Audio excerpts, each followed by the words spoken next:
Oh hey, sorry, didn't see you there. Too busy playing my Game Boy. And actually, this isn't really even a Game Boy. This is that Lego set that came out with last year.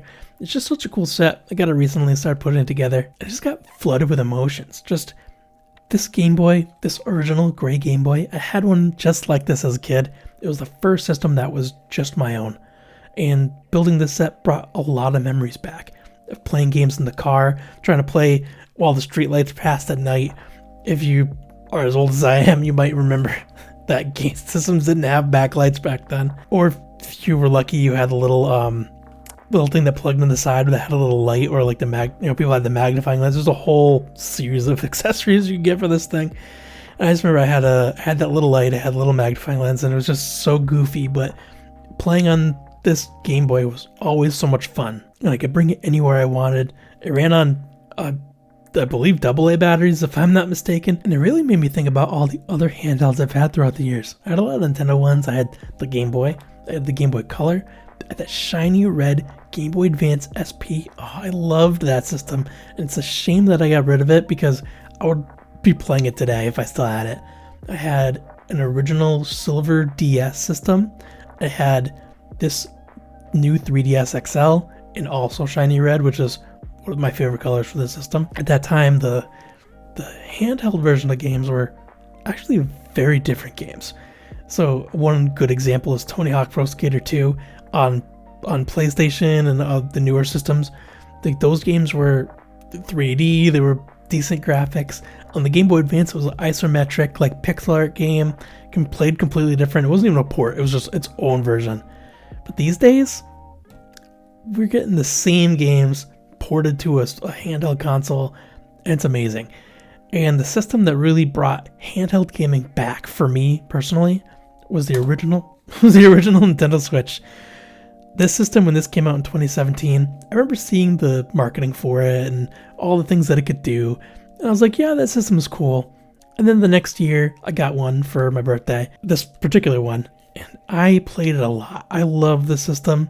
I pretty much gave this to my wife because I got the Switch too, so I play Nintendo games on this thing now. But yeah, the Switch and Switch 2, like, such great handheld devices. They really reinvigorated handheld gaming for me. And I've been playing my 3DS a lot more lately. Pop it on for a game or two. Something really just fun to play. And one thing that I really love, the Steam Deck. I've been really into the Steam Deck lately because it plays pretty much any PC game, like really anything but like any of the online multiplayer ones that require anti-cheat or anything like that. Those don't run on this. But like Expedition 33, I bought it, I haven't played it yet, but I hear it runs really well on here. Like I played Spider-Man and Miles Morales, and there's so many great games that will play on this handheld, and it's crazy to see it.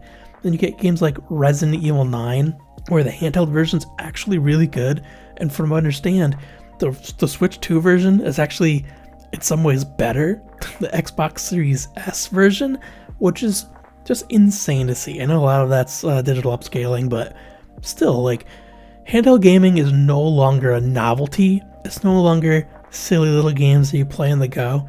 Handheld gaming is now the same games you play on your console or on your PC, but now you're taking it with you. And with things like Steam, your same saves that you have on Steam, they move from your PC to the Steam Deck, or if you get the new Steam Machine, whenever that comes out, you can take a save from there and play it on here. And you know, this thing has been around for a long time. I want to say this is the OLED model. This came out, I think, in 2023, so nearly 3 years ago. Because yeah, I got it in 2024, a year after it came out. So it's insane to think that this system is still that good today.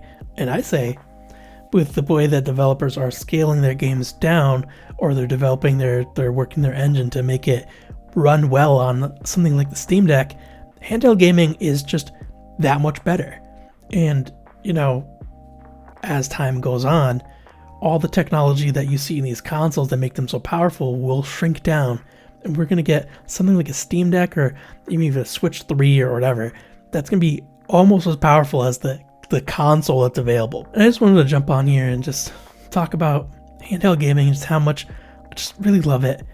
And it all started with this Game Boy. This right here. And it makes me feel really old that this thing is as old as it is. I just had my birthday recently, and yeah, I'm feeling it now. I'm really feeling it with this thing. But, you know, what about you guys out there? Do you also love handheld gaming as much as I do? Did you have an original Game Boy? Are you as old as I am? Do you own an original Game Boy because you're picking up retro hardware and you think it's really cool? Either way, if you love handheld games, if you love handheld gaming or handheld consoles, let me know in the comments below. Hit that like button because it really does help the channel. It tells YouTube that this is a great video and more people should see it. And go ahead and you can click on my face over here in the corner to subscribe, and make sure to have notifications on so you don't miss any more handheld gaming related videos just like this one.